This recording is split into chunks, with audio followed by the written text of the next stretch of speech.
All right, so I gave a bit of pause of 30 seconds and now I'm starting. I gotta admit, every time that I start the stream, it makes me excited. I can already feel it on my chest and on my hands. My hands get sweaty a little bit. Chest, I can feel it becomes sensitive. Like in the extreme cases, it shivers, right? But it's not like that, of course. But it excites me. It excites, gives an energy to my body. It makes it ready to perform, perhaps. So it's a interesting mechanics.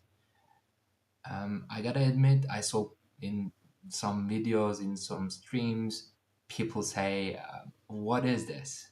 That kind of question. I don't understand, to be honest, the question itself. I already leave a description about like what it is. It's a daily advent of code time. You can basically search it, and also you can um, go throughout the video to understand it.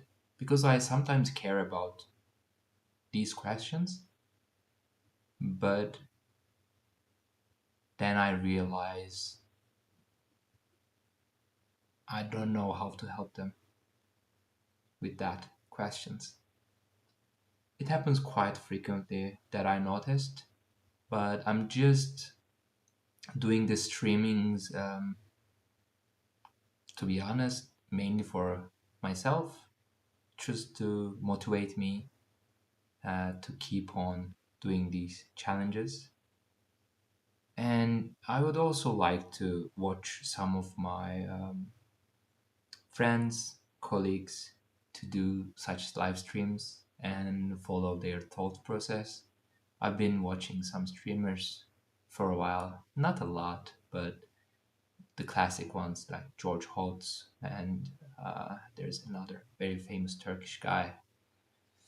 I forgot his name. It's phenomenal. Uh,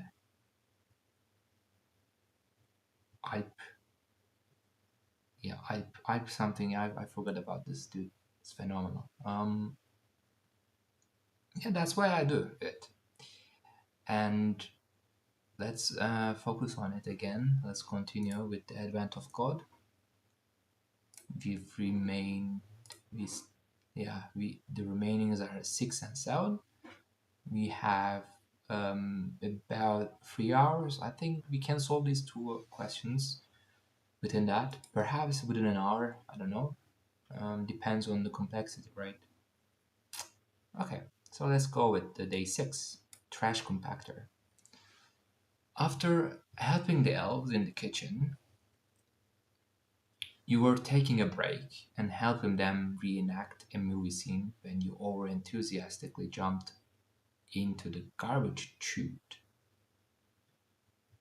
A brief fall later, you find yourself in a garbage smasher. Unfortunately, the doors being magnetically sealed.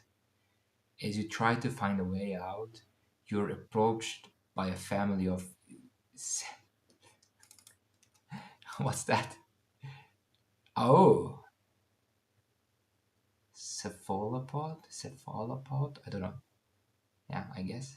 Okay, they're cute. They're pretty sure they can get the door open, but it will take some time. While you wait, they're curious if you can help the youngest cephalopod with her math homework. Okay, cephalopod math doesn't look that different from normal math. The math worksheet, your puzzle input, consists of a list of problems. Each problem has a group of numbers that need to be either added or multiplied. However, the problems are arranged a little strangely. They seem to be presented next to each other in a very long horizontal list. For example, 1, 2, 3, so 123, I guess. Uh, okay, I don't know. Is it? I don't know. Yeah. Each problem's numbers are arranged vertically. At the bottom of the problem, is the symbol for the operation that needs to be performed. Problems are separated by a full column only with spaces.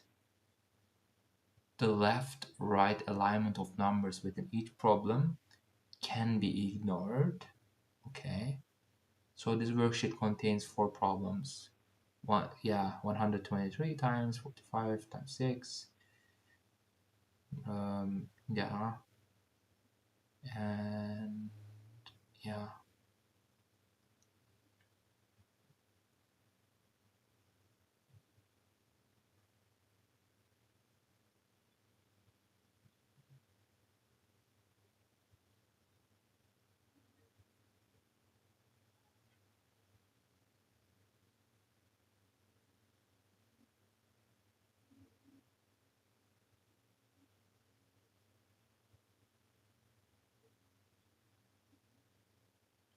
I'm just, I'm noticing, I'm I'm already thinking about the solution right now. I don't want to jump ahead, but just one thing that I would like to notice or mention right now is these symbols, these operations that you see, they all appear right after the space, okay? And if that's the case for the whole input, then I can basically read the last line. I can identify, okay, this is index 0, 0, 0 to this index, basically like 2 indices before. So 0 to this is the first numbers. From here to here is the second numbers, second group, basically second problem, right? But that's something to be confirmed later on, right? If this thing happens here, my logic will break. Okay. To check their work, the students are given the grand total of adding together all of the answers to the individual problems. In this worksheet, the grand total is okay. You're summing them up. Of course, the actual worksheet is much wider. You'll need to make sure to enroll it completely so that you can read the problems clearly. Solve the problems on the math worksheet. What is the grand total found by adding together all of the answers to the individual problems? Yeah, we're just going to sum them up. So, yes, it's. Oh, wait, how will it appear on my code editor?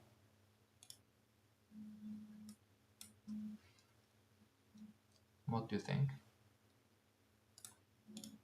Will it be already handled? Yeah, it is. Okay, so we have the input txt. It's ready. Let's have the other input as well in the question, right? Input as usual.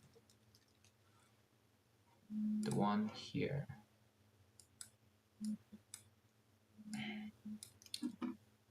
Okay, it's here. Now, let's say part one. Let's go. Right, so we're going to read this input as usual. So as you said before, like these 3 columns corresponds to the first problem. This corresponds to second problem. This corresponds to third, and this corresponds to the fourth problem. How about here? So as far as I see, these operations are always appearing on the left side.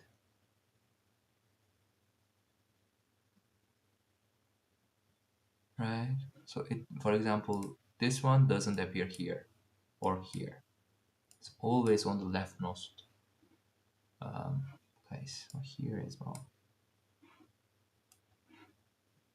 So if I were to read this line, and the strip away the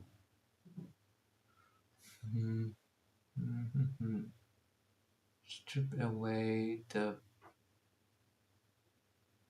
ending, the line breaks. Okay, and then I can identify from this one that the columns start at this to this, this to this, this to this. So basically, I can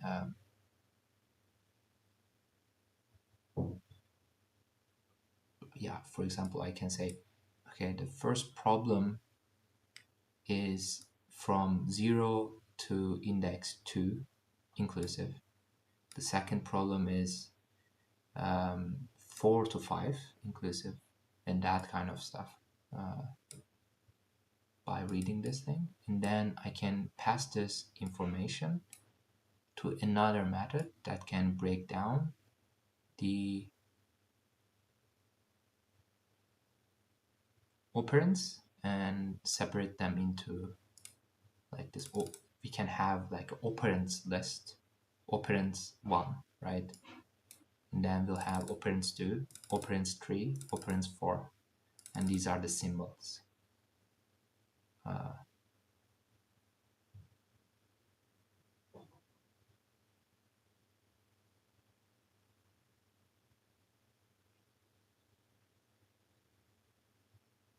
Maybe I don't really need to do that. Maybe it's something simple as you read the line, you split by spaces, I'm guessing. Shall we try something here? Python 3. Space, space 6, space, space 8, space 9, 9, space, space, space. Split. Okay, so it already does it for us. So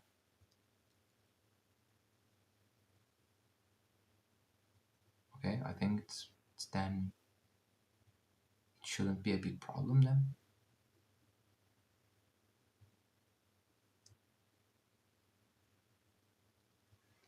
Right? For each line, you'll read the line, you'll split it.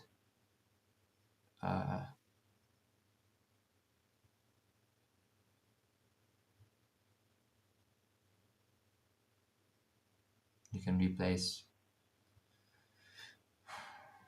yeah.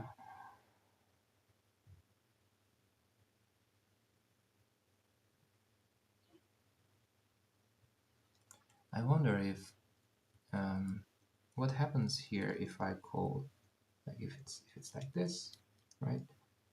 What happens if I call strip?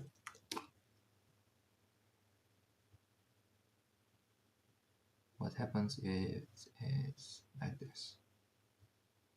Okay, I think it's okay. That's what we want. Okay, we'll just strip and we'll read it.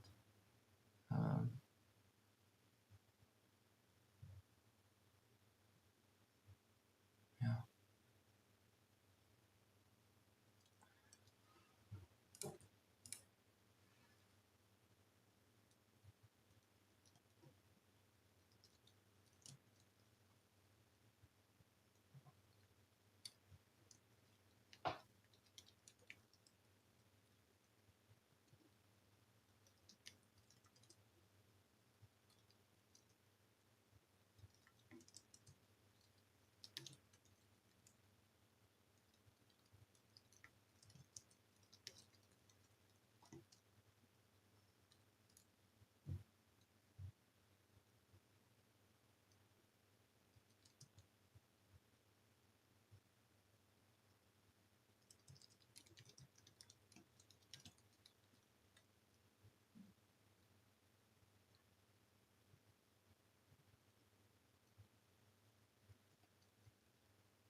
I remember apply Python apply. I think it can do sum and like it's a functional um, apply. No, we don't have it. Was it data frame then? Perhaps, I don't know. So yeah, we're just reading the lines. Imagine this method exists, all right? We're just reading the lines, and then operators are at the very end and operands are at the top, right? And you're going to, for each, basically you have the operators, and now we are going over each problem. Calculate the result of problem I, and total, you can have it here. We'll calculate it. We'll have some result, whatever, it's like 0, and then total will be increased by this result, and then we'll print the total at the very end.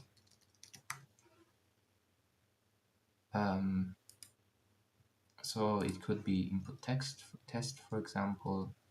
Let's implement read lines. It will have a path, and it will return a list of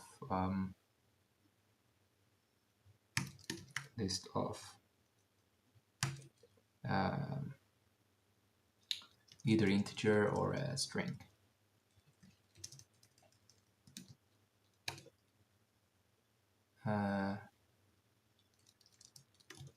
Path. Yeah, I think that's okay. As f. What was the list comprehension thing that we saw today for f? For line in f, I think, right? Line that strip that split.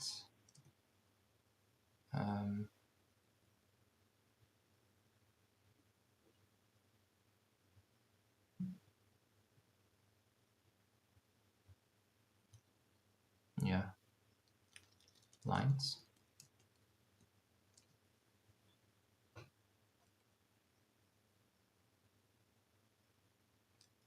Well, we can call it like problems, right? Problem. Yeah, we can. Yeah, let's do it there. And then return problems here. I don't know. Maybe you can also do it here. It's probably okay. Sorry, it's like this.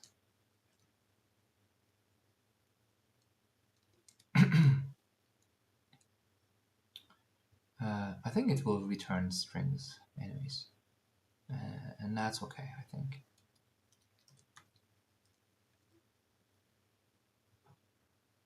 Okay, so the sum is 0, that's okay, but I would just like to print the lines here as well.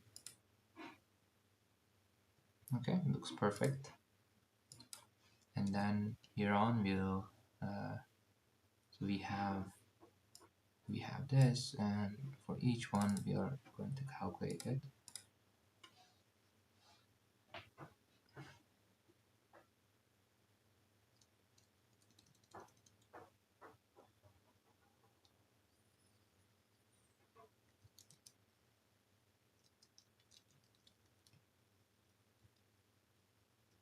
Like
Okay, where were we?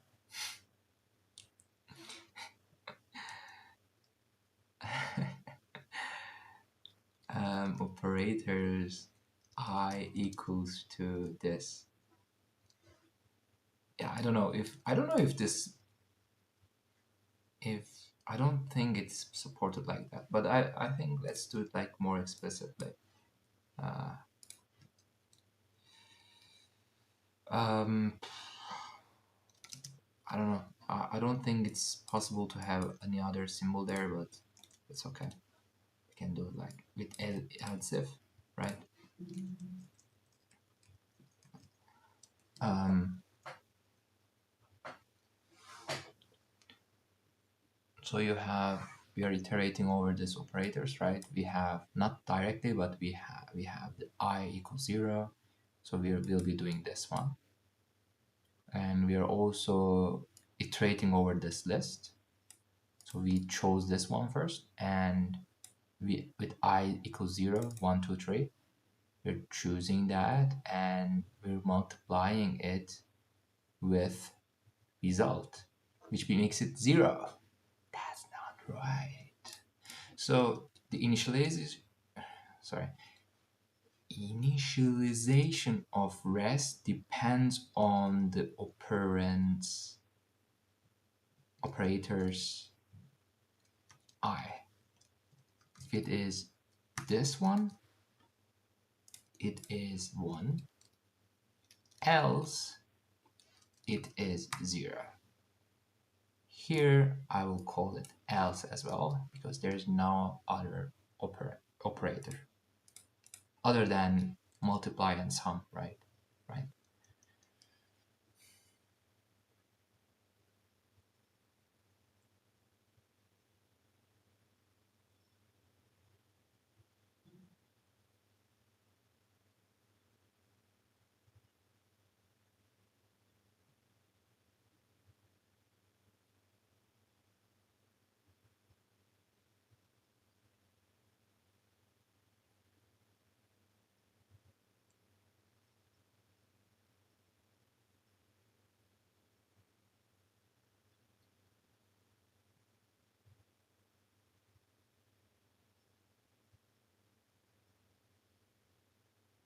Mm-hmm.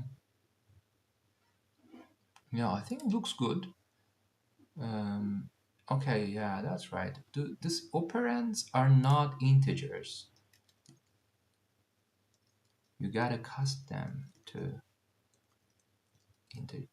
What happened? You gotta cast them to integers.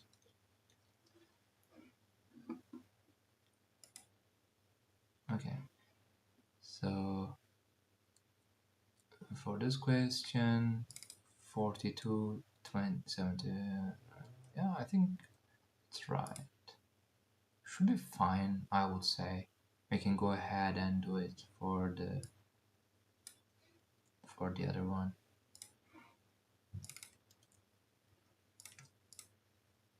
That's the right answer. Okay, we'll continue with the part 2. I think it's a proper solution, to be honest. I don't see any problem with that, so we can continue. The big cephalopods come back to check on how things are going. When they see that your grand total doesn't match the one expected by the worksheet,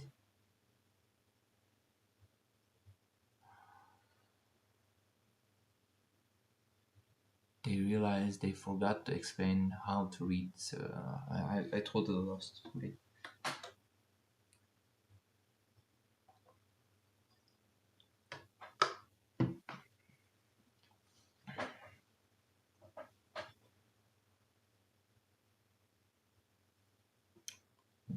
Okay, they come back to check on how things are going. When they see that your grand total doesn't match the one expected by the worksheet, they realize they forgot to explain how to read this math. This math is written right to left in columns. Each number is given in its own column, with the most significant digit at the top and the least significant, oh my god, and the least significant digit at the bottom. Oh my god, problems are still separated with a column consists of only of spaces, and the symbol at the bottom of the problem is still the operator to use. Here's an example worksheet again. Reading the problems right to left, one column at a time, the problems are now quite different. The rightmost problem is 4 plus 431 plus.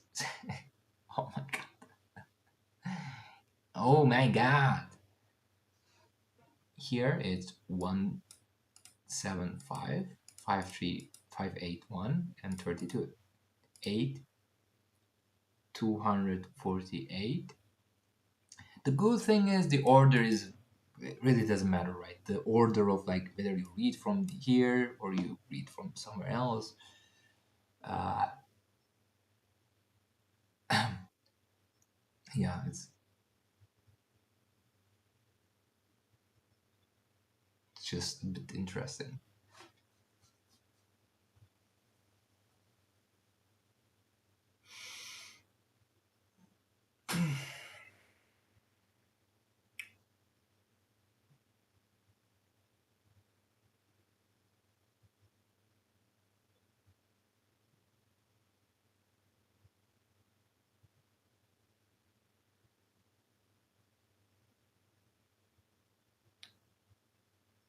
Yeah, we are again trying to find the grand totals.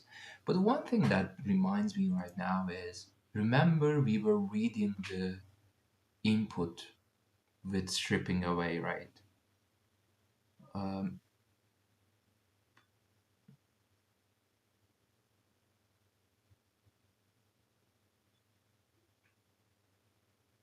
Imagine you're reading it as a string and you're reading it with respect to these things, right? The spaces. So you read it as 1, 2, 3 as a string, and this is a blank, and then 4, 5, and this is blank, blank, 6. This is 9, 8, blank, 4, no, 4, 6, 4, blank. If you can read it like that, you'll have strings. And just like what we do right now, we'll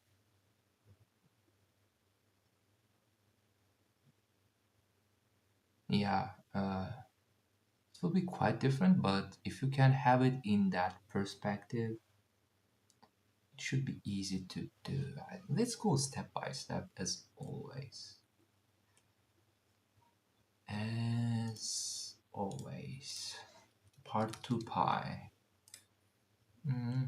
Let's start from the beginning, not a problem. So we're going to read the read lines, Q6, input test txt, right? Let's start with that. Once you call that bad boy, you'll have the, I don't know, you'll have lines there. Let's print lines and let's implement read lines. That read lines accepts a path and returns a list of strings, yeah. And then you're going to with open path as f and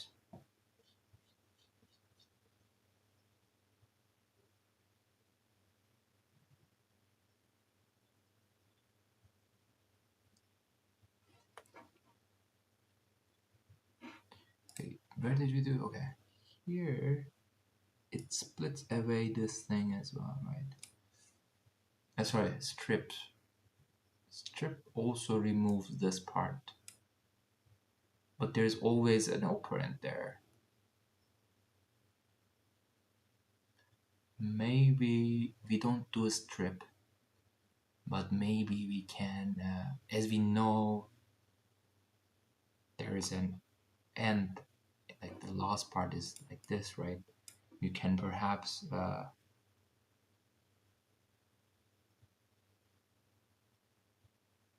cut it off or something like that.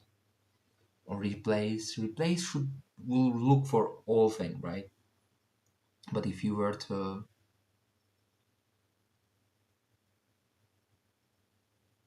I don't know, what's the best string manipulation to do there, right? But I'm guessing we can go as we like. Basically, you read the lines. Let's read the lines in a very quick fashion, and we'll put the line here.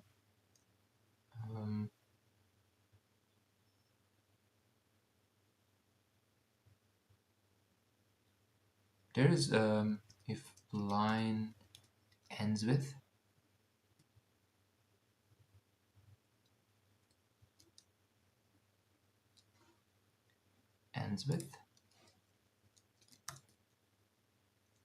backslash n.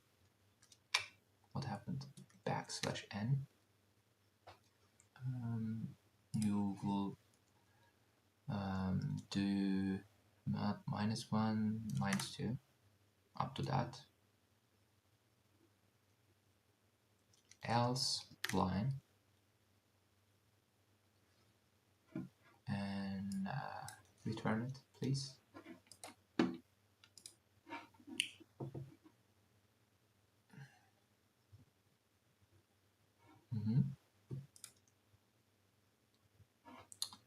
So their lengths should be identical. For line in lines, print len line, right? Okay, the last line has one more thing.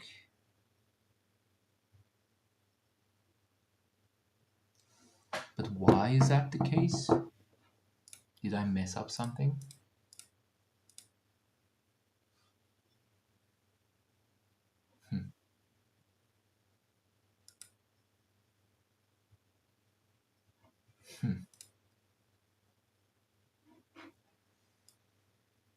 Two, three, three. Oh, where is 4?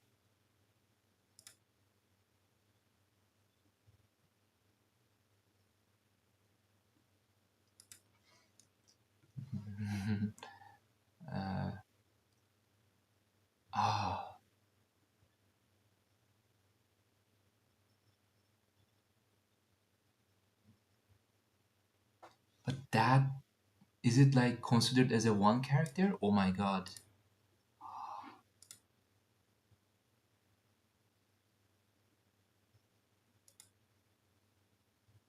Oh my god, it's considered as a one character. Okay, it's good. Look, you go step by step and you learn through it, and you make sure now from now on we're reading it correctly. We're reading the input correctly, so we can move along. Okay. From now on, we're going to just read the indices of operations.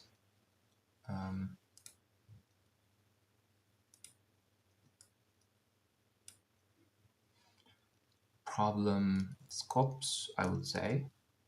Get problem index ranges, I would say. I think that's better. Problem index ranges. And you'll give the last line of it, basically. Right?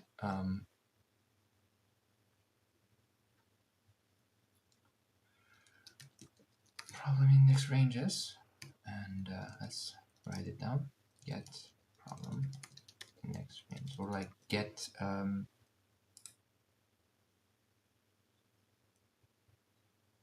or get operator indices, indices.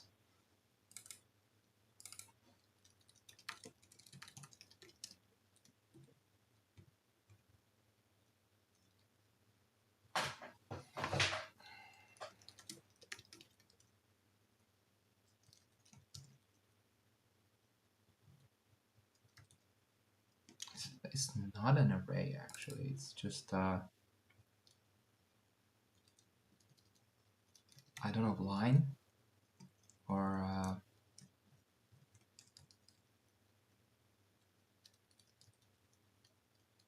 yeah, let's call it line. I don't know.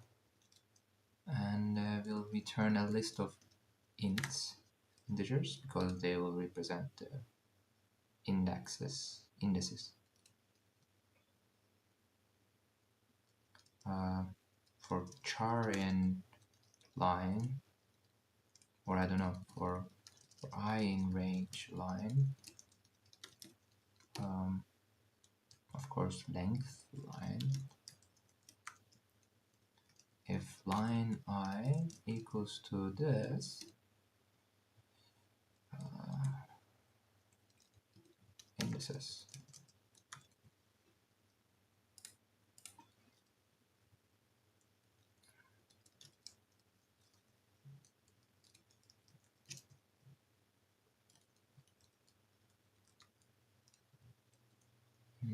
If it's there,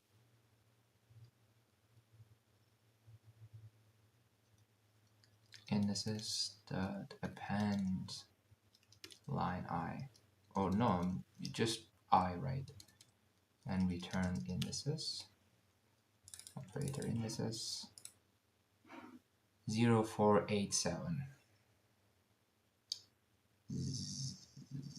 0 4 8 8 7 no 13 12. So this was 8 9 10 11 12. Yeah, this is it. So once we have the operator indices, you can slice up the operators operands.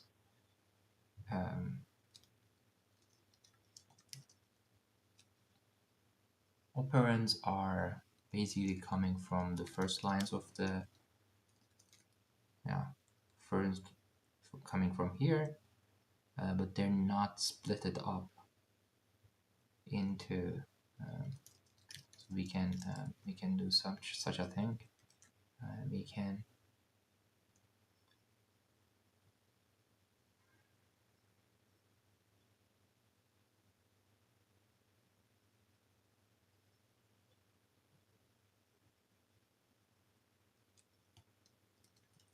okay, it's I couldn't come up with it, but we can do it here.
if it's not the last item.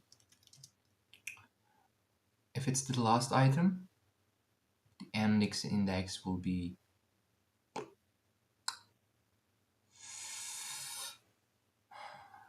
none, or len operator index. I guess this can be an index. And then you're going to split the bad boy, the line, start index to end index. That is the operator, the operand, one of the operands there. From this line is the first operand. Yeah. Okay.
That's not right.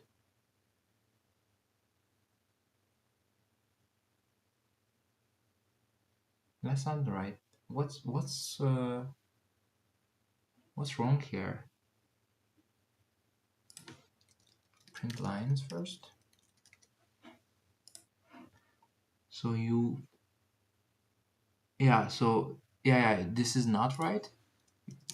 You have to do -1. Yeah. What is it right now? Is it 2? And what about 64? Why do you not have it?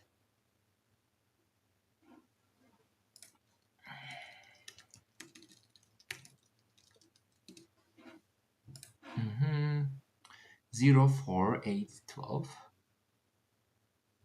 0, 4,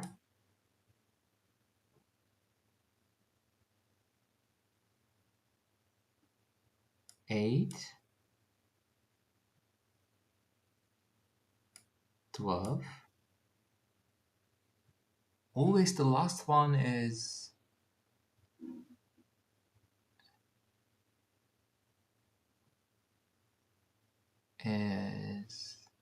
not right. Always the last one. So what's going on there? I think that's the case when... Oh, yeah, that's not right. You need to go through the end to the end of the line, actually. Okay, now it's right. Okay. things get a bit ugly, but I think this is as expected.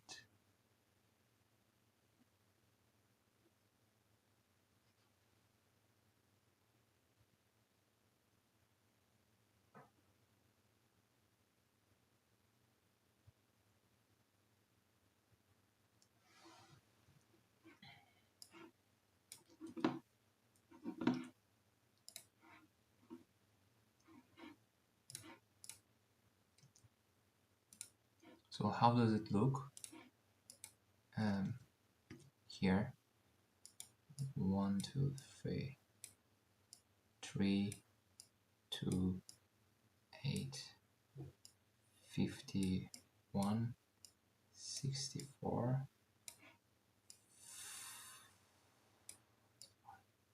Or wait, yeah. Or wait, like, yeah, exactly. This is blank, this is blank. Okay, there is the blank is here, and 64, this is blank. 3, 8, 7, 23, blank. Blank, blank, 6. 98, blank. 2, 1, 5, 3, 1, 4.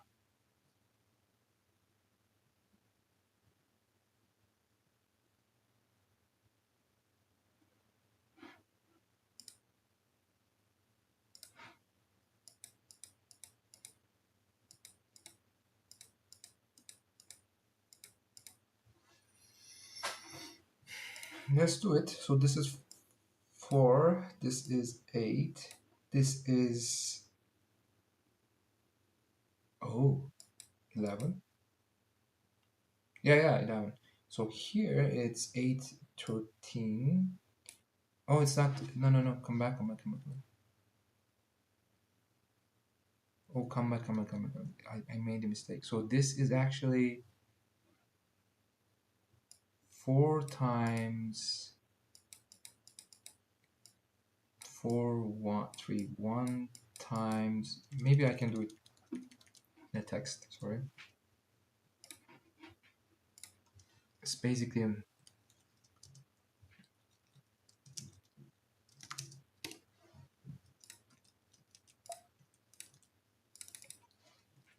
it's this is 42 times 581 times 175. Are they matching?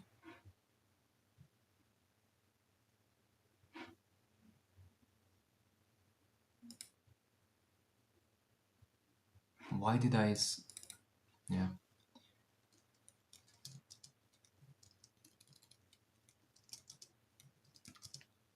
Yeah. And yeah. Okay, they're matching. So the logic here is you're reading at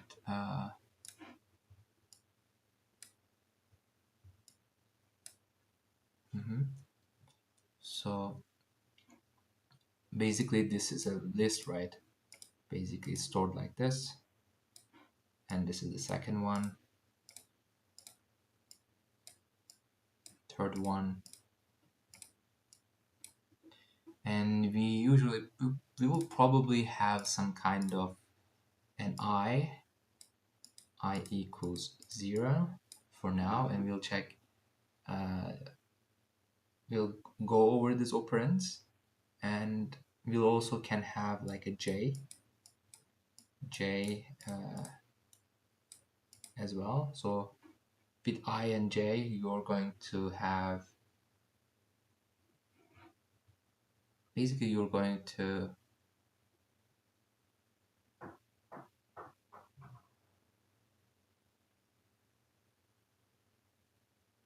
sum them up. So it will be 1, so it will be a string, right? And nothing. Blank, you won't add anything. And then the j will be 1, I will be 0 again. Or maybe, yeah, I think the reverse, I think.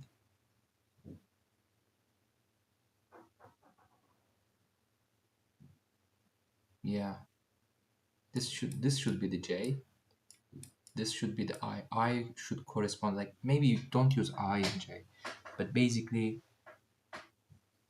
have a way of identifying which line you are going through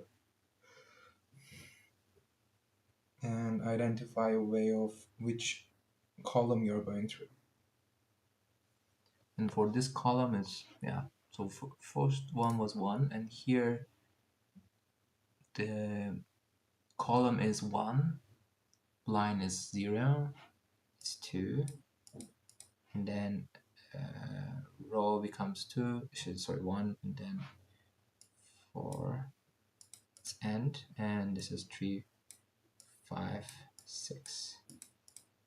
And then you'll typecast them to integer and then sum them up.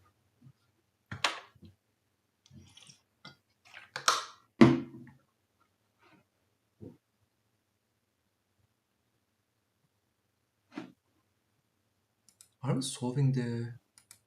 Yeah. Okay, I'm 1 times 24 times, okay. I'm constantly forgetting about the numbers, but I think it's okay-ish. I'm kind of getting it. Is it already this long? Oh my god, crazy.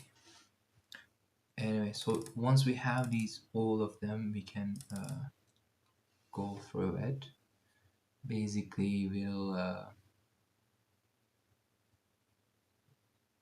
go from problem to problem,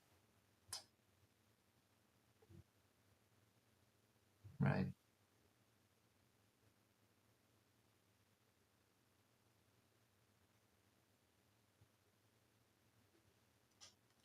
For problem and problems. And what is that?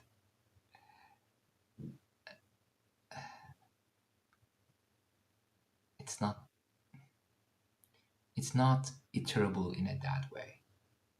Basically, you have the operands here, 1, 2, 3, right here.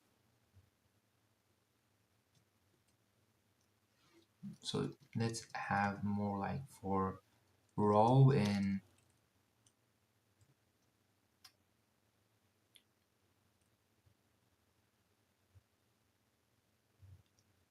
length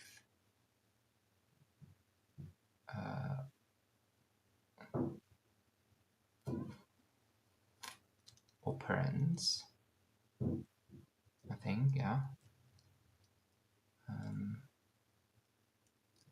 Range. So that's the row, and then you're going to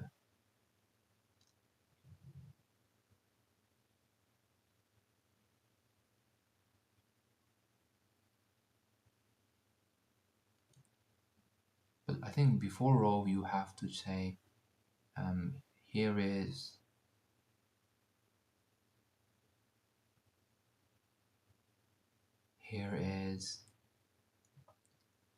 I think this is in the little ground, but J is for column in range length of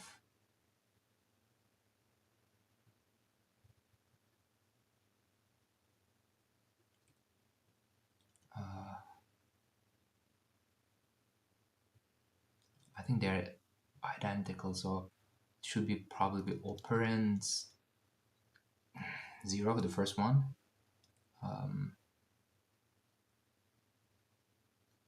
Operand 0, so it corresponds to this green thing, and then we'd like to have the first element of it. Okay, so that's the length.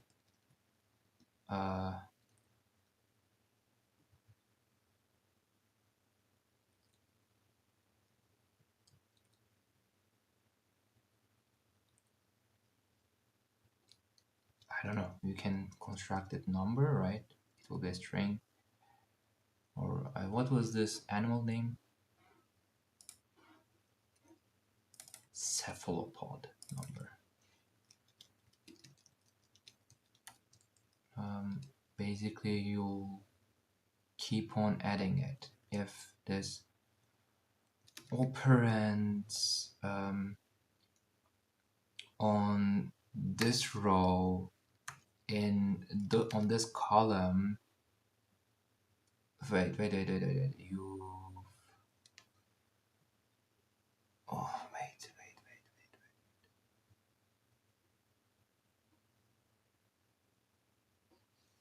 Operand on this row, right? So this is it, and then from here you can't just go ahead and do it. You need something else here. You need to select, okay, here we are talking about this one.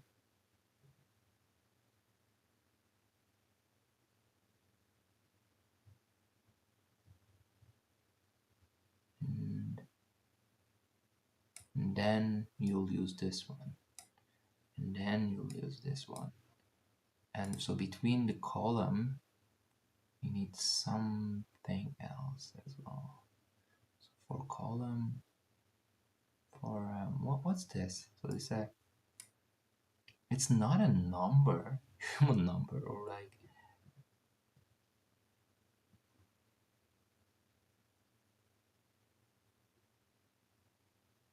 oh shit, what is this?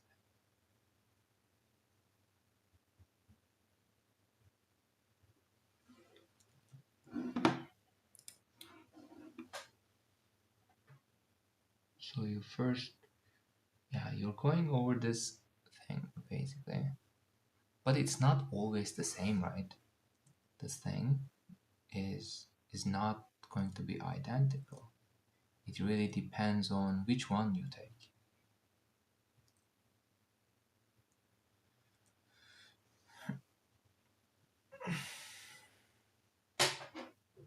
Okay, last coffee of the day. Here we go.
Okay, I will not do the summation first. Okay, I would just like to have the transform to what was this animal again?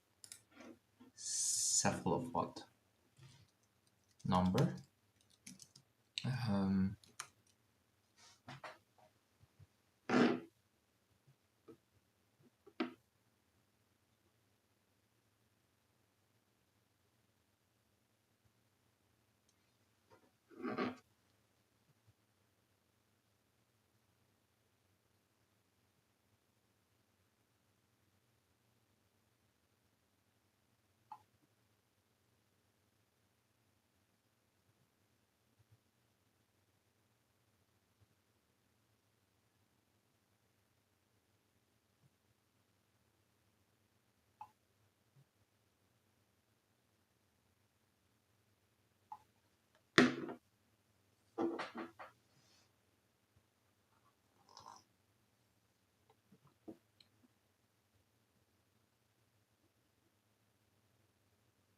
hayır.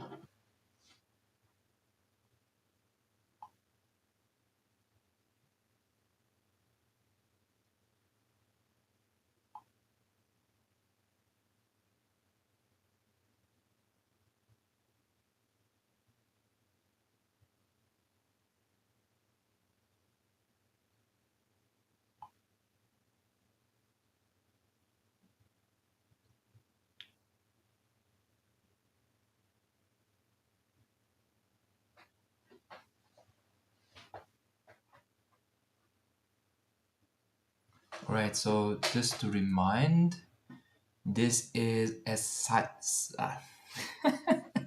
cephalopod number, and as you see, like the rightmost problem it says is 4 plus 431 plus 623. Okay, it's from up to down. So let's go ahead and I was just discussing with a friend, which is probably the only viewer right now. Mert'im kahveni içiyorum.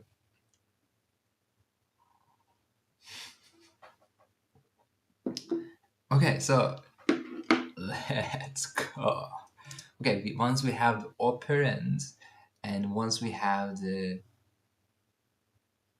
operands at our hands, we can transform them to human operand, like human readable operands.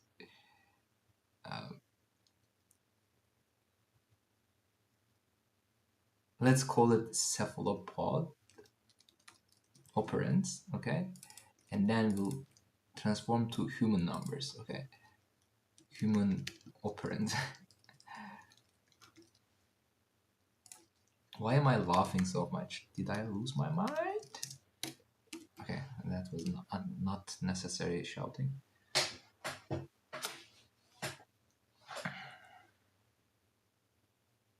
Okay, once we transform to a human operand, what do we expect to see? So just we will forget about these things at all, okay? Forget about everything, please. And we'll just have a different array, which will be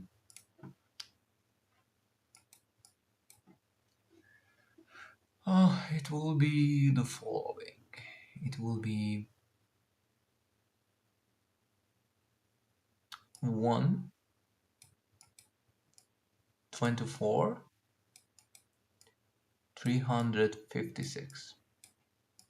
Array 1. The second array, 369. Buyaka buyaka.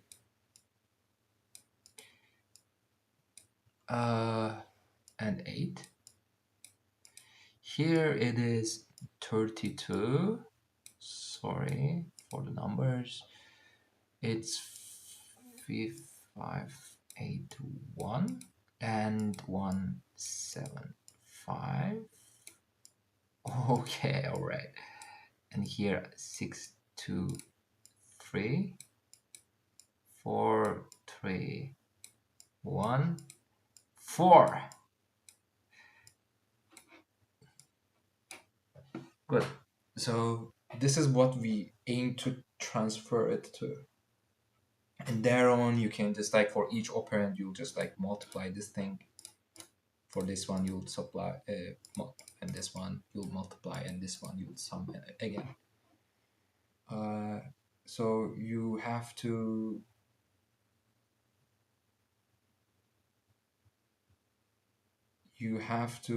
know like what's the size of them for each of them. Like you can get the sizes of each size of each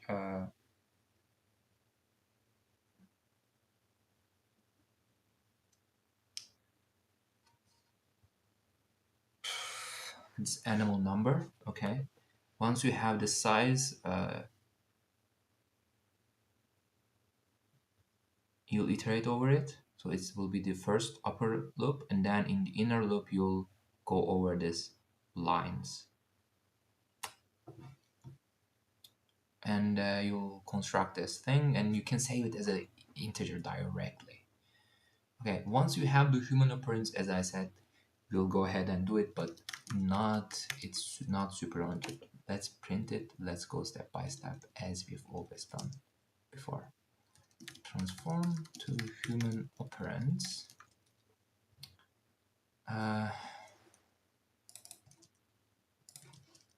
It's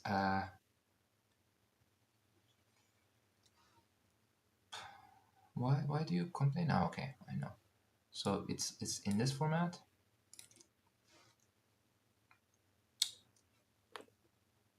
Wait, actually, it's not an integer though. Why do I put them as like they're properly strings? It's a list of strings. Okay, but then I like to return a list of integers. Okay, finally, and why are you? This is not is it the case? Or I think I messed something here, right? This thing. Okay, so cephalopod operand sizes are for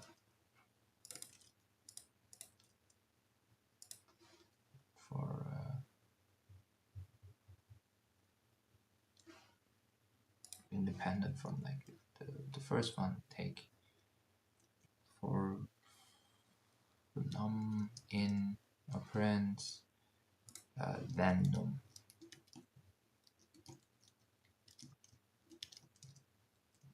I think they're like all identical right now. Return cephalopod sizes. So we should see like their sizes are 3. Once we have these identified the sizes, we'll go through. So as I said, like it will be like a bit of. So the first 4, the one that is going to change slowly, I must say, if I can, is probably the which this direction. Okay, so which number to have. So for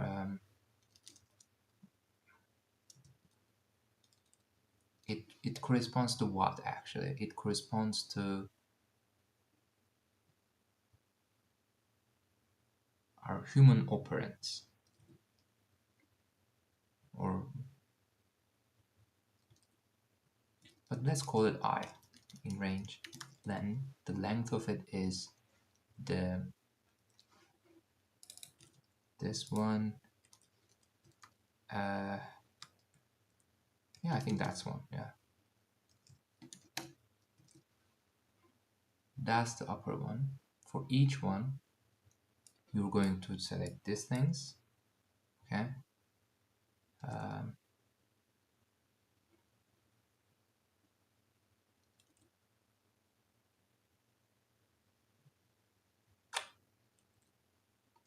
For J in range,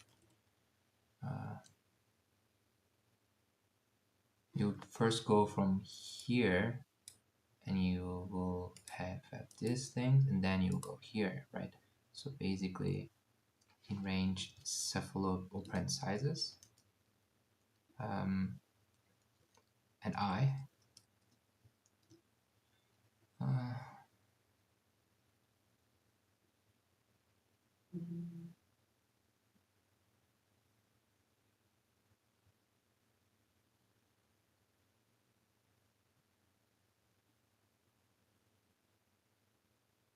I mean, maybe it's not that needed, but in the K, in the inner one, for K in range, how many?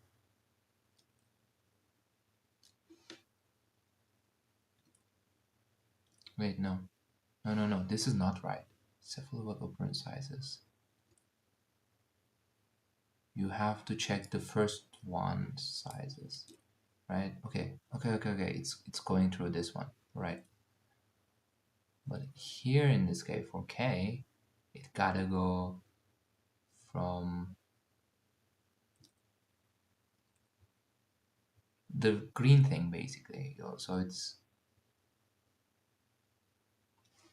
len, I think this thing.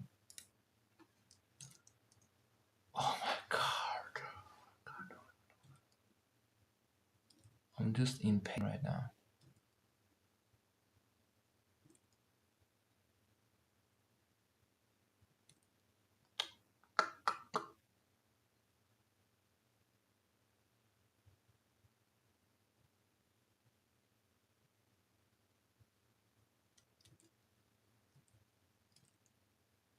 This is not right. This is.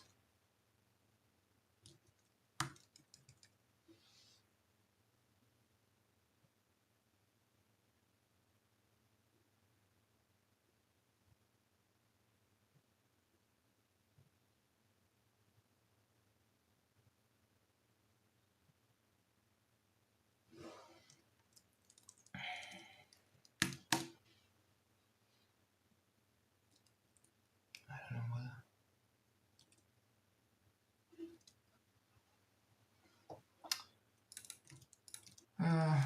Right, so this one,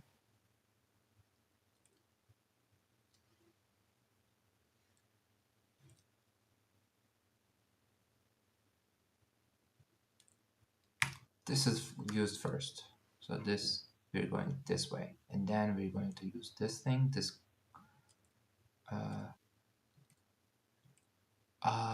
is it, wait, is it for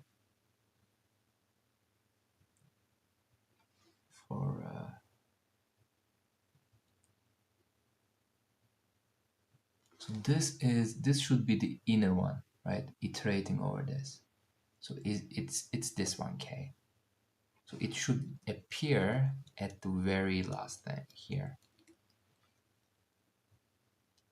But it's not right actually. It's actually representing this information. So okay, this is it.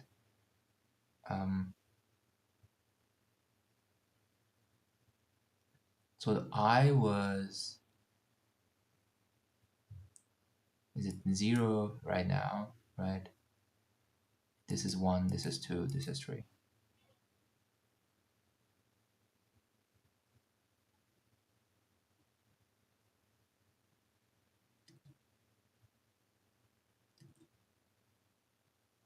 Yeah, I think that's it.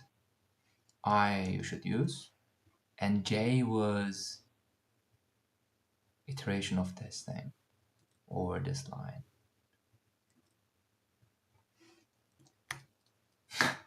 What? Oh my god, what am I doing?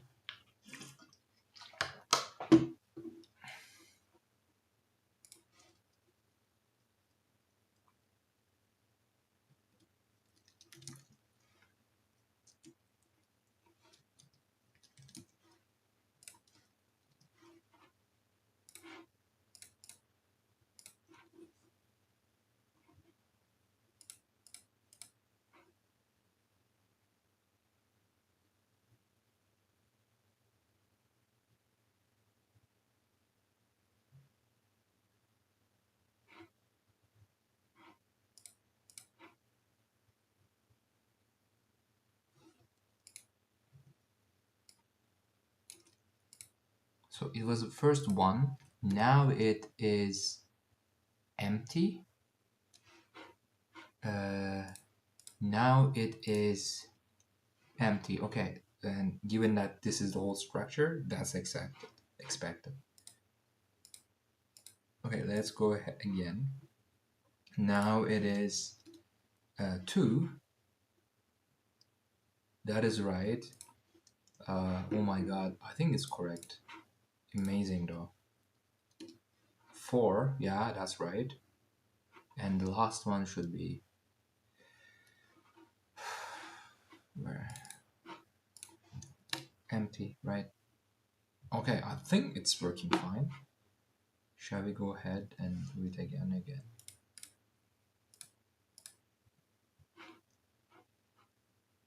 Yeah, I don't know. Sounds fine, to be honest. Wait, what happened? Okay, so once you have these things, you'll just append it to here. Human number, string, if I don't know, like digit. If digit is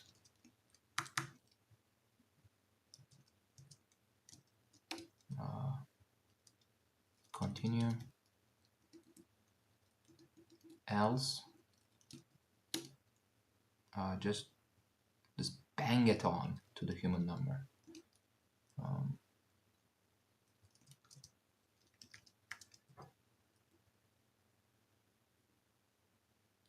And at the end here, you have to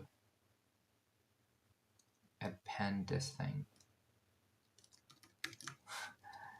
to somewhere that only you know.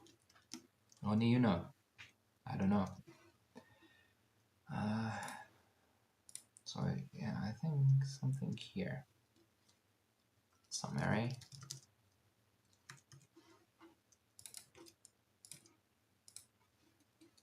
And then bigger array.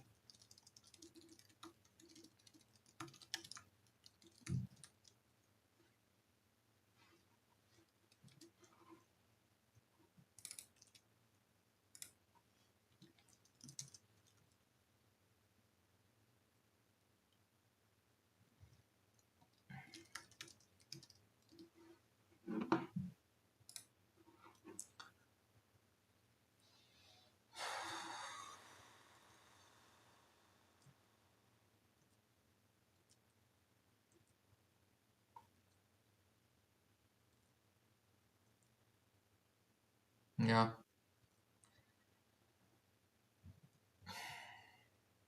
Okay. For I in range, then operator do.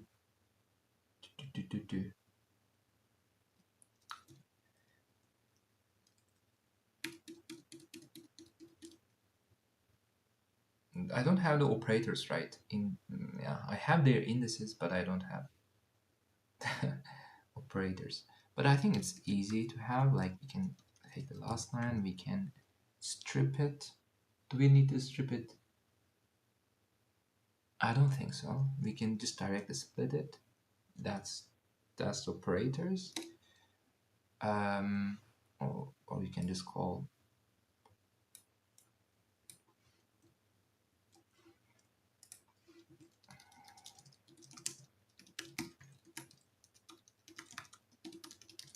to please operators, just to double check it.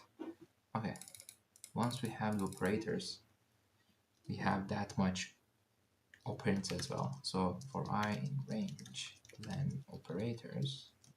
Okay, basically this operators means also like problems. We have that much problems, and we're going to go over them, and then we're going to update total.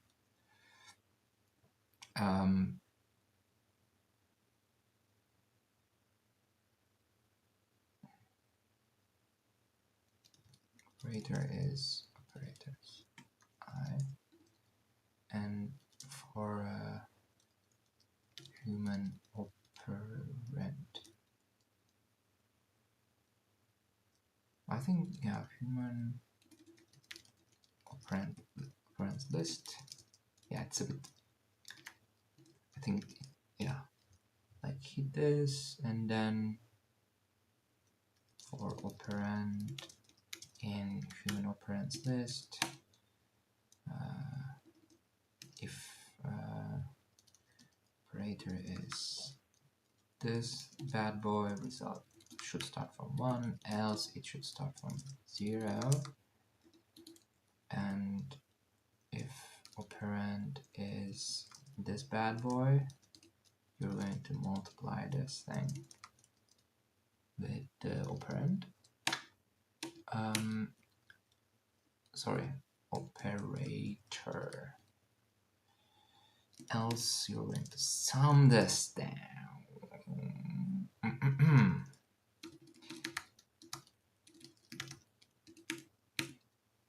Cool.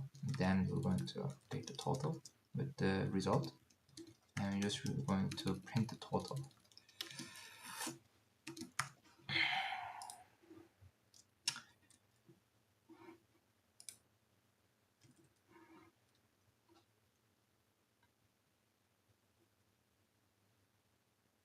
Very ugly. I'm not super proud of it, but should do the work. I would just like to go ahead and do it. This was the part 2, right? I don't want any part 3. That's the right answer. Let's go. Let's go. Oh my god, I suffered through it. It has been like quite.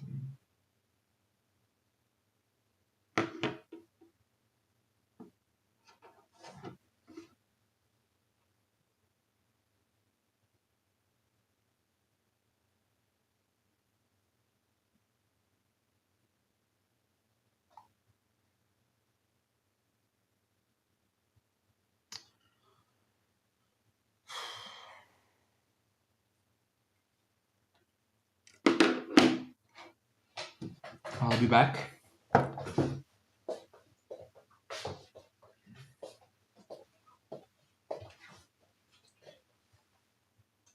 If you like, you can already start if you're well working it simultaneously.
I wanna listen to some music.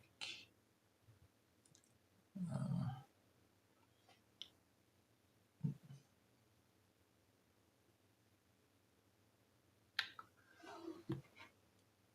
right.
All right, are we ready for another one?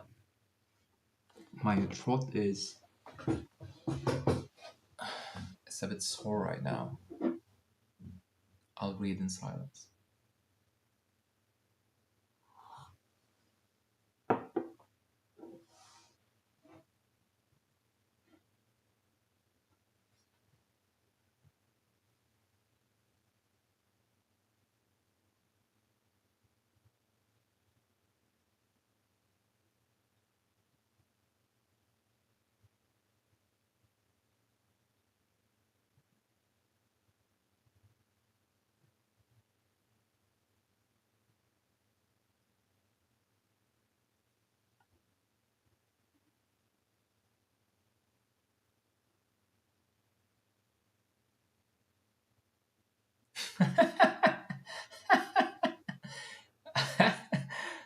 I don't know, but like I was reading this one as like 0h dash and 0, but it's apparently oh no sound.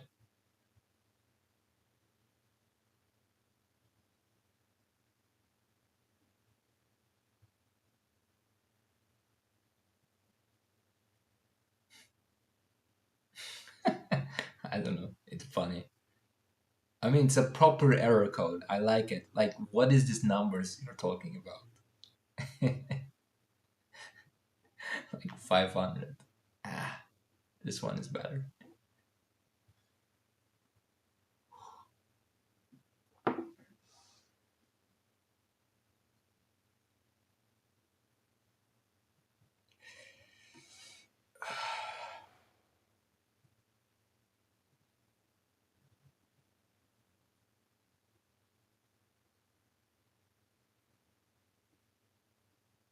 Hmm. By the way, what is tachyon manifold? Uh,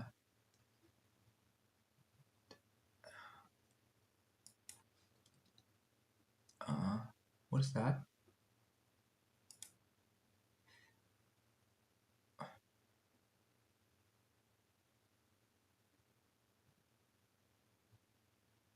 Hmm. I don't want to read that. I don't know. What is like? I'm sorry, but I have to use translate. English, Turkish, please. Tachyon. Thank you. Now I got it. What is that? Like, what is going? Okay, here are the things. Manifold. What was the? Did it say anything here? No. Okay. Anyways, you quickly locate the diagram of the tachyon manifold. Your passing a tachyon beam enters. Beam was what was it? I don't know. A tachyon beam enters the manifold at the location marked as always moves downward. Tachyon beams pass freely through the empty space. However, if a tachyon beam encounters a splitter, the beam is stopped. Instead, a new tachyon beam continues from the immediate left and from the immediate right of the splitter.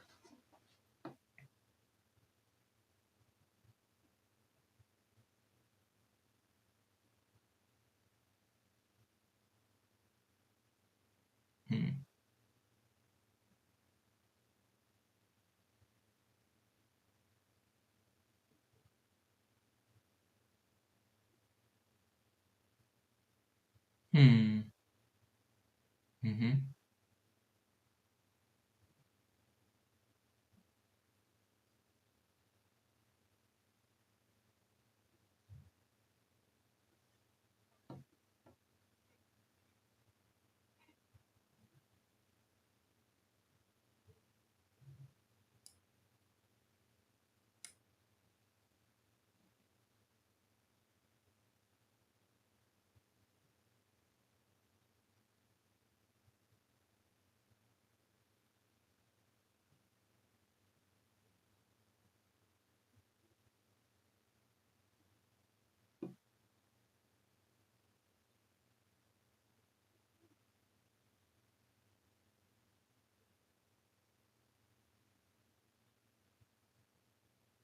Okay. Um,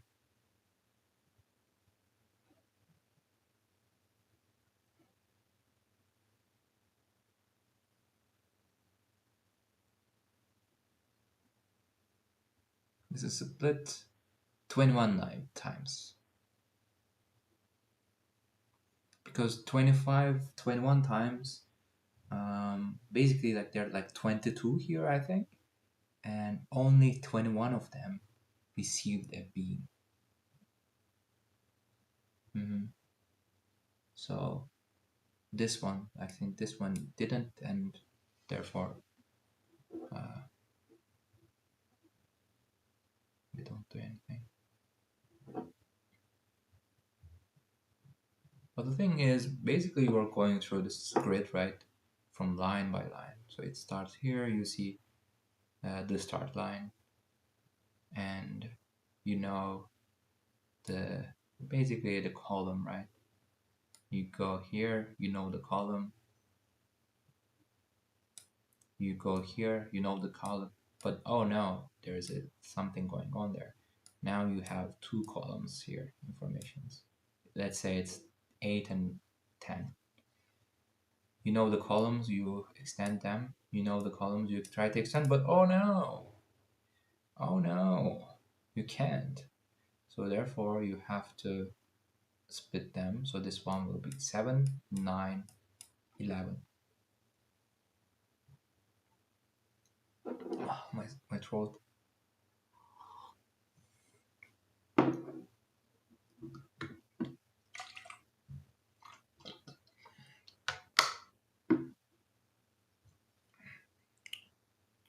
Basically a set of column indices that you're going to go through, and in the end you'll also count how many splits happened. That will be it. Two stateful things. You're going through each row in this grid. In each row you're updating how many times the split happened, and you're updating the columns that the beam is going through. And at the end, yeah, you need these columns information to understand the splits in the future time. So it's needed. Okay, that's our input.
Sorry.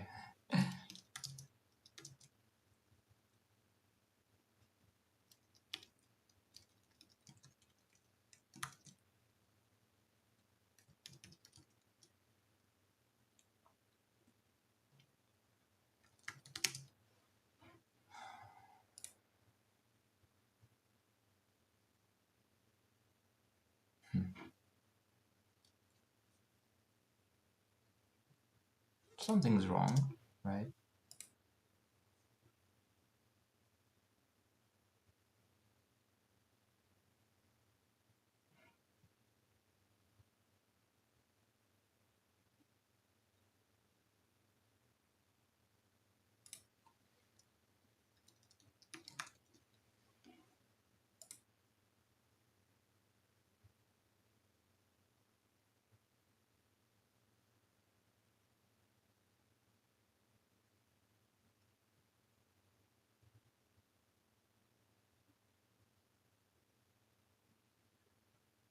Wait, why do I split it?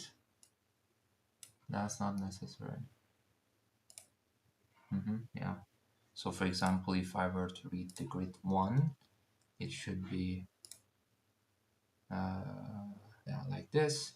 Grid line 2 should be all well, and here we have this one, right?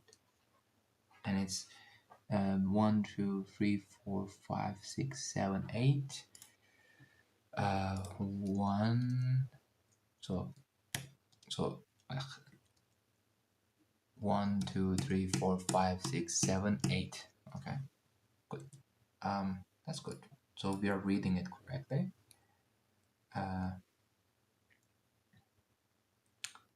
As I said, we'll go over this for line and grid.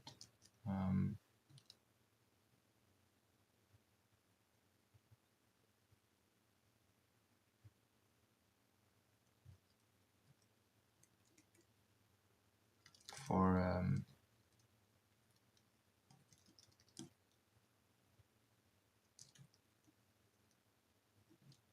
beam columns, okay, we can have it as set.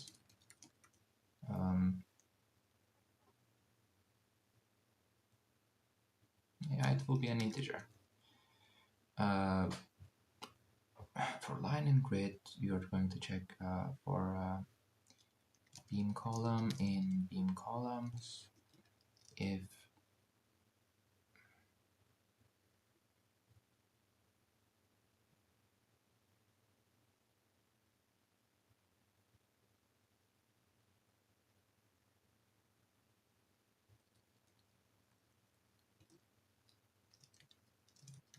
not beam columns, you probably need to go for char in line. If char equals to s, you're going to add it to beam columns, all right?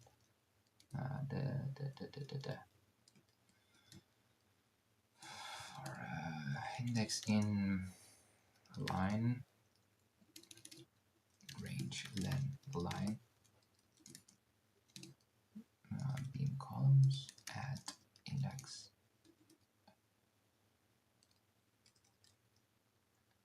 If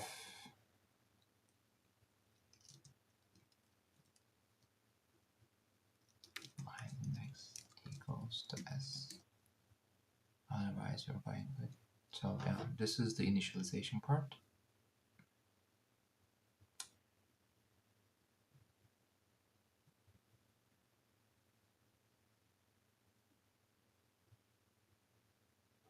Okay.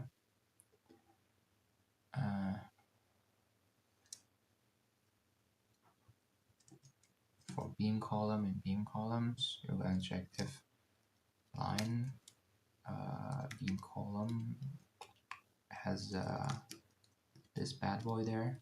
What's the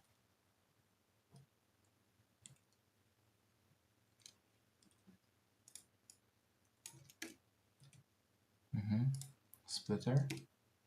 If it has a splitter over there, then beam column remove, or like pop beam column, sorry,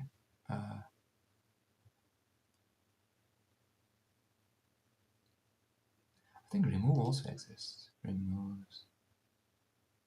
Must be a member. Yeah, beam call. But beam calls add beam call -1. Beam calls add beam call.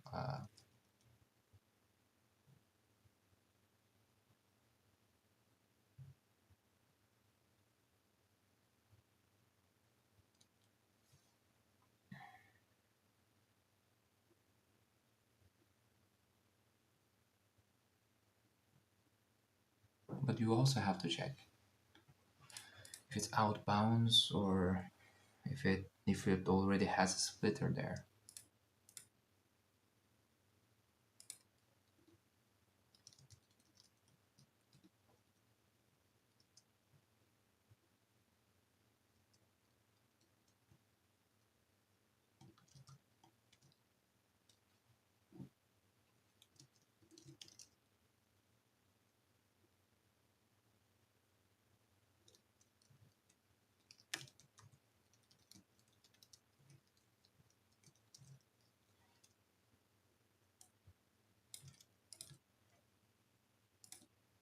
I think very much the same. I think we'll have it here. Let's wrap them up like this so that it is not breaking anything. Okay.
But if you have another split over there, okay, at that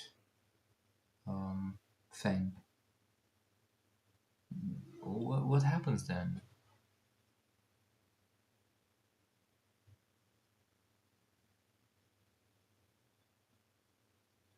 If it encounters splitter, the beam is stopped. But if you also have a splitter there,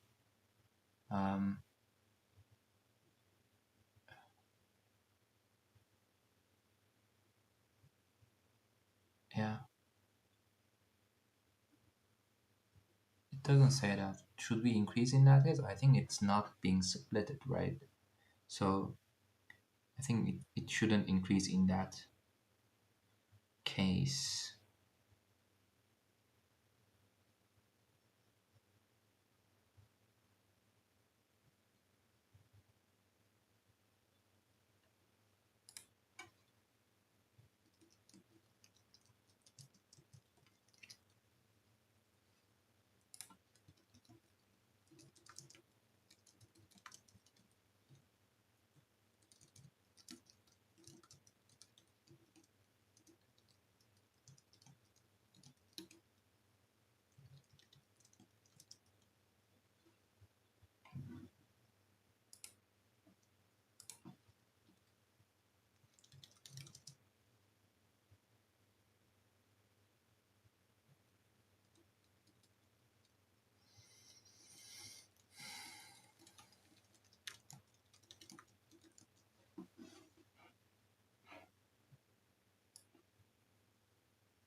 Wait.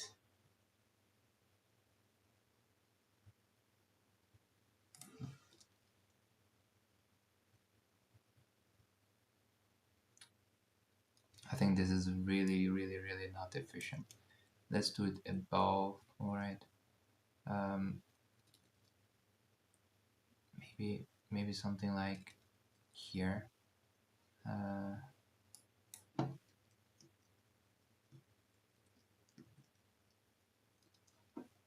this is going to be grid 0, okay?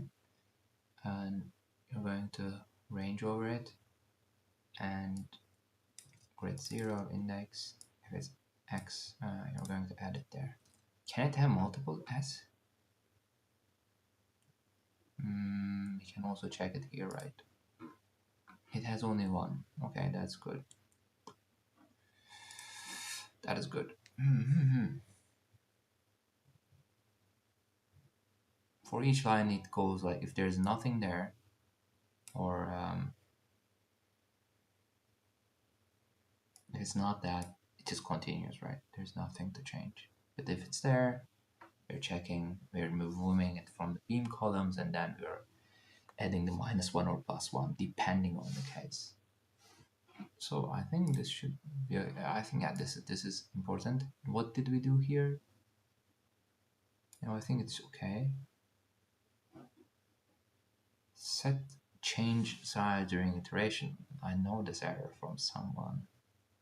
No, not from someone, but from another project, let's say.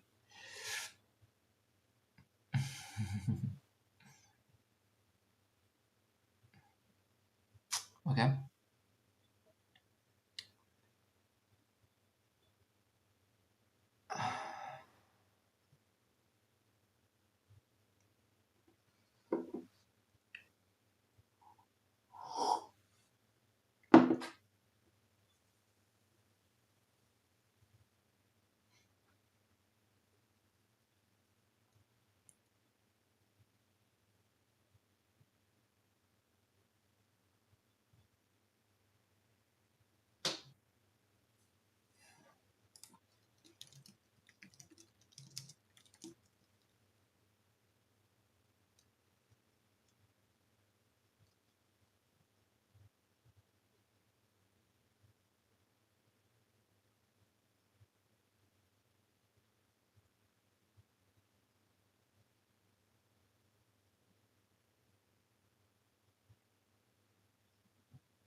Yeah, it's 21. That's right.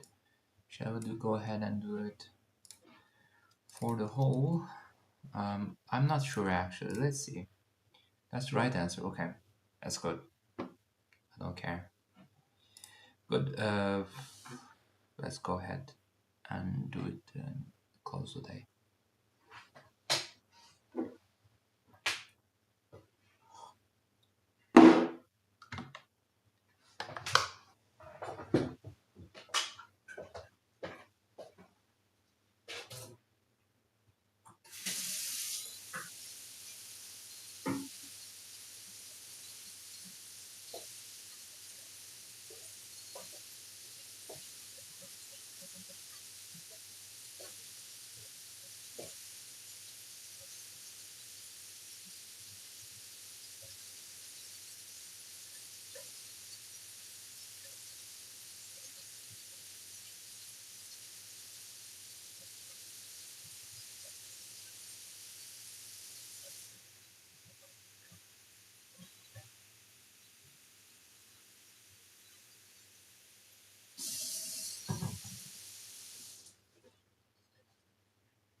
It's a quantum tachyon manifold. What is that?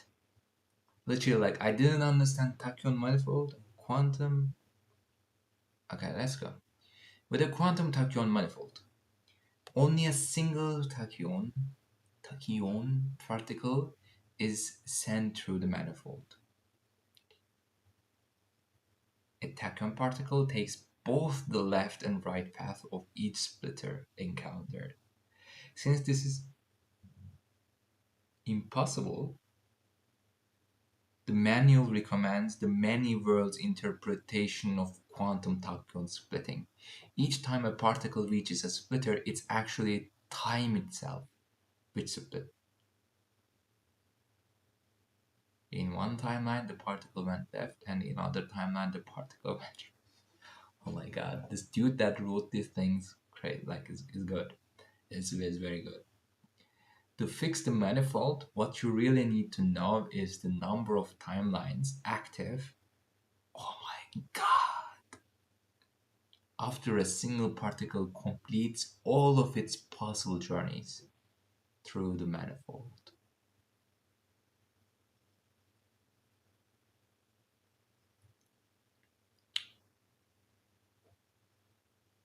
Uh-huh. Uh-huh.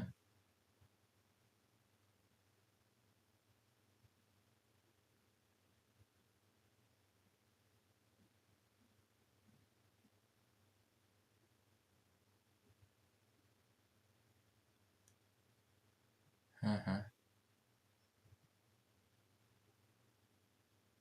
How many different timelines would a single tachyon particle end up on? Uh-huh. Okay, I think, like, with this, there's no duplication logic or something like that, right? So here we were saying, for example, here there are 3, right? But in this case, there will be 4. You just simply don't care. Like, you won't have a set basically there. Or maybe if you have a set, you'll also try to remember that there's actually 2 particles there. So if you split that again, you have to remember there will be 4 total beams in that case. This particle ends up 40 different timelines. I think so. I very much think so. So basically, we were having, like, we were adding them into a list, but now you have to keep track of, instead of a set, you have to have some kind of dictionary. And from this dictionary, you have to say, okay, at this position, there are 2 threads at the 2 beams, whatever. You have 2 beams. And, like, if it's split it, you have to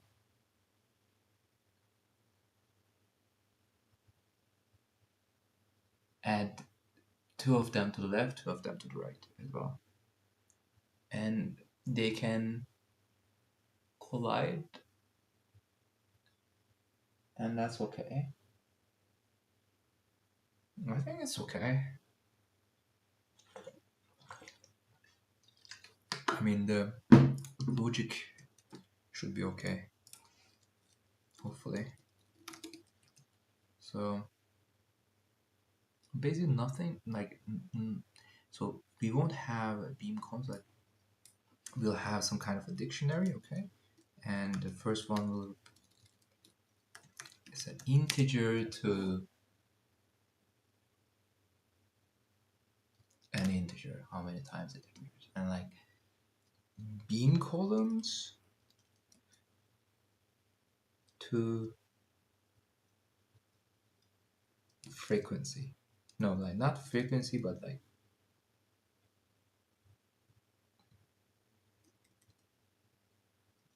counter. I don't know. Like, for example, this means, I mean, come on, okay, please.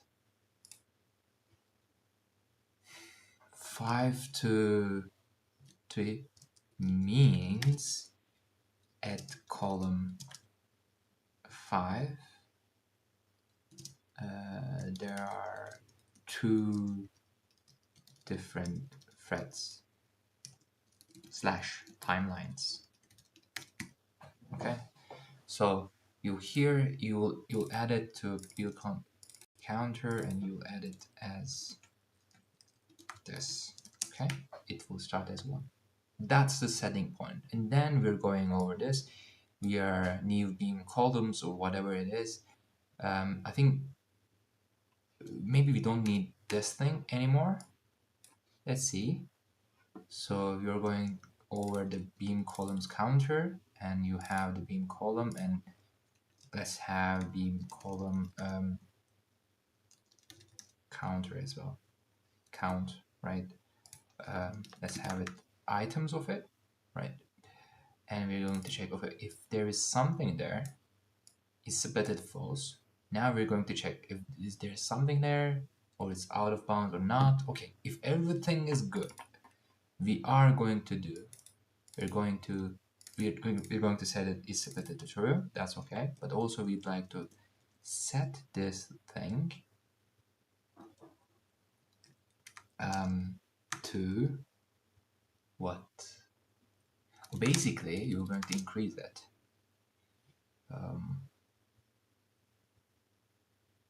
Yeah. Can we make it a default dictionary? I don't know. Maybe not needed right now. But so yeah, we're going to increase it by how much we have right now, basically, for this one.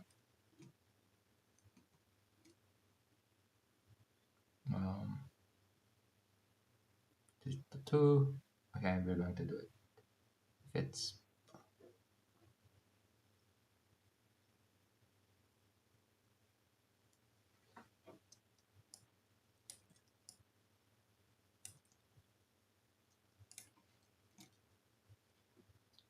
And in the end, you're going to delete beam columns counter beam column. All right. The thing is, there might not be anything there. Okay, so you have to check like if beam call +1 not in beam calls counter, just initialize this bad boy.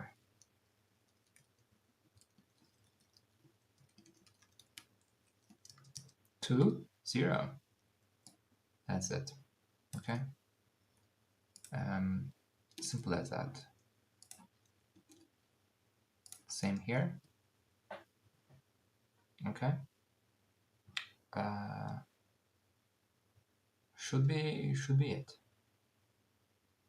The thing right now is, at the end, we're not caring about this counter anymore. We're just, in the end, we'd like to go through each of these beam columns counter, right? And we like to have look at like, okay, we've processed all of things, they ended in these certain columns. How many?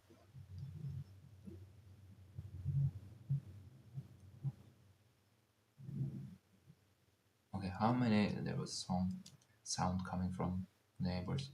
How many of them are alive? Okay, doesn't matter where the positions are. Frequency, we can call it in beam columns counter items.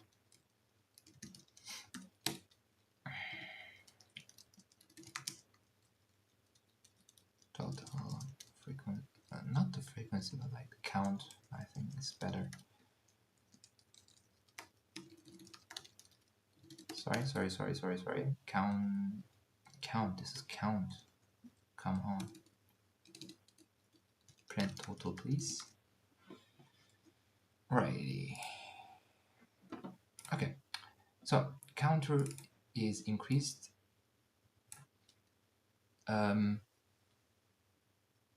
Question, we don't care about is split it anymore, right? I think so. Because yeah, we're not really much counting that from now on. So should be okay. The dictionary size changed during iteration. I have another idea. Just make it 0. Just make it 0. Wait, what? What's going on? Because we are adding this new thing, right?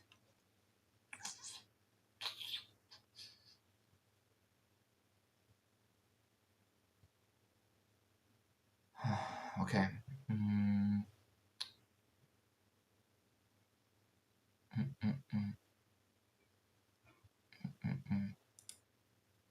To be honest, like it's a valid one. It's a very valid one.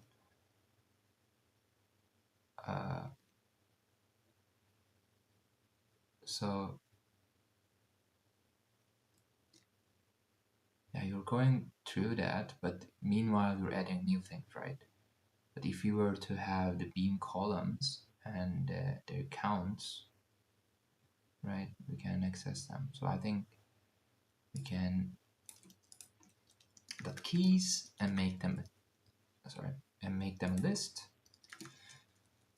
So you have the beam columns, and then from there on you can basically do this. Beam column and beam columns, and then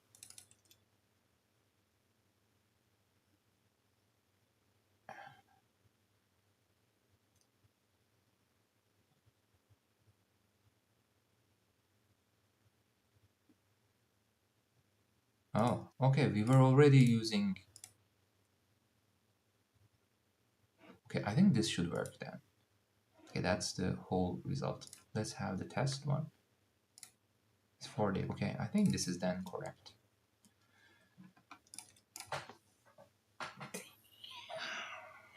Okay, good. We're done for today. Thanks. I'll see the comments later on. I've never seen the comments so far, but thank you for I don't know. I can only wish you a great evening and have a great week ahead, folks. I'll see you tomorrow.